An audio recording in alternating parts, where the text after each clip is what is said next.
Cheers. Hello, beautiful people. How you doing? I'm doing great. I'm finally back. I know it's been a while since I uploaded a video. I've been busy with work, but I'm really happy to be back. Akkam jirtu uummata jaalalaa. Har'a immoo viidiyoo haalaan barbaachisaa ta'e qabadhee isinii dhufeera. Isin jalaan badeen ture baay'een keessaan koomentii naa barreessaa turtanii viidiyoo nu gadhiisi maaliif badde jechaa turtanii xiqqoo ishee biizii ta'een ture. Booddee yeroo yeroon viidiyoo isinii gadhiisuu nan yaala. Kun yuutuub chaanalii keessan afaan Oromoo isin afaan Ingiliffaa karaa salphaa ta'e yeroo gabaabaa keessatti irraa barattanidha. Namoonni yeroo jalqabaaf gara yuutuub chaanalii keenya dhuftan sabskiraayib godhaa. Warroonni sabskiraayibii gootanii jirtan immoo piliis laayikii gochuu hin dagatinaa. Laayikii yeroo gootan viidiyoon keenya akka nama bira gahu ta'a. Nuun immoo yoo isin laayikii gootan mooraalii argannee viidiyoo hojjenna waan ta'eef. So don't forget like, share and subscribe. Without further ado, let's get started. Har'a immoo kan walii wajjin barannu be about to waan jedhamu walii wajjin ilaalla. Be about to. Verbi to be yeroo darbee ilaallee turre. Verbi to be sana about to. Fakkeenyaaf akkas gochuufan waan jedhamu gaafa haasa'uu barbaannu akkamitti akka haasofnuu fi akkas gochuufan ture. Gochuudhaafin ture. Paastii goonee yeroo haasofnu akkamitti akka fayyadamnu walii wajjin ilaalla. Okay, be about to. Be bakka jettu kana verbi to be buufna. Achiin booddee about to jennee verbi waanii gashina yookaan main verbii fudhata jechuudha. So fakkeenyaaf verbi to be ni easyidha, aamiidha, aariidha. Paastii yeroo ta'u immoo maal taati? Wozii weerii taati jechuudha. So fakkeenyaaf dhufuufan naan jedhisti. I'm going to come. Garuu I'm going to come jechuun bakka dhufaa jirta. Dhufaa jirta. Fakkeenyaaf dhufuufan I'm going to come jechuun dhufaan jira. Karaa koorran jira. I'm on my way. Karaa koorran jira jechuudha. Sun garuu ta'uuf malee hin taane akkas gochuufan malee waan sana gochaa hin jirtu. I'm going to come jechuun already ka'eera deemaa jira. Garuu deemuufan gaafa jechuu barbaadu maal? Fakkeenyaaf dhufuufan gaafa jettu maal jetta beektaa? I'm about to come. Ana yoo ta'e I am about to come. Ishee yoo ta'e immoo she is about to come jechuudha. Isa yoo ta'e immoo he is about to come. Nuyi yoo jenne garuu we are about to come, isaan they are about to come innee fayyadamna jechuudha yeroo fayyadamnu. So akkas gochuufan I'm about to. Fakkeenyaaf rafuufan I'm about to sleep. Ba'uufan I'm about to go out. I'm about to drink water. Dhuguuf malee hin dhugne jechuudha. So I'm about to innee fayyadamna. I'm about to take a shower. Shaaworii fudhachuuf.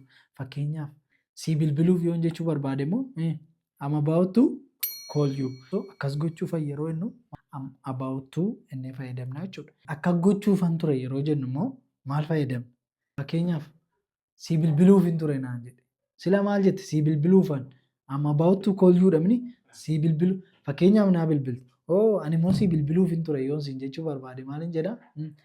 Fakkeenyaaf namni tokko sinii bilbilee ani immoo si bilbiluuf. I was just about to call you. I was ta'a. Sila I amidha mitiire.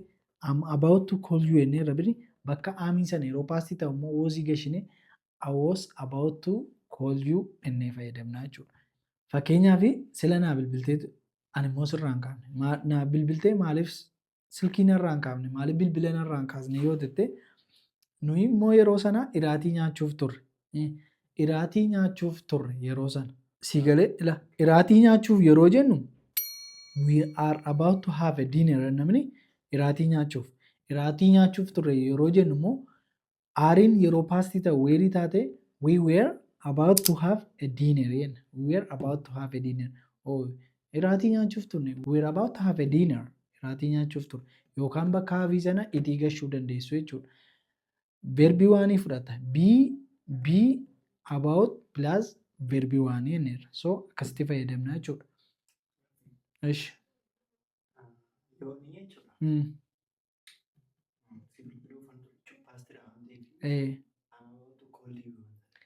I'm about to call you jechuun si bilbiluuf. Called. Okay. About to erga jennee booddee immoo kan inni fudhatu verbii waaniidha malee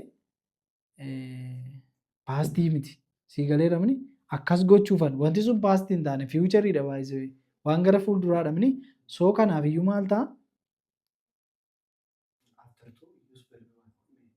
Bakka meen verbii fayyadamuu qabna jechuudha. Sii deebi'eera.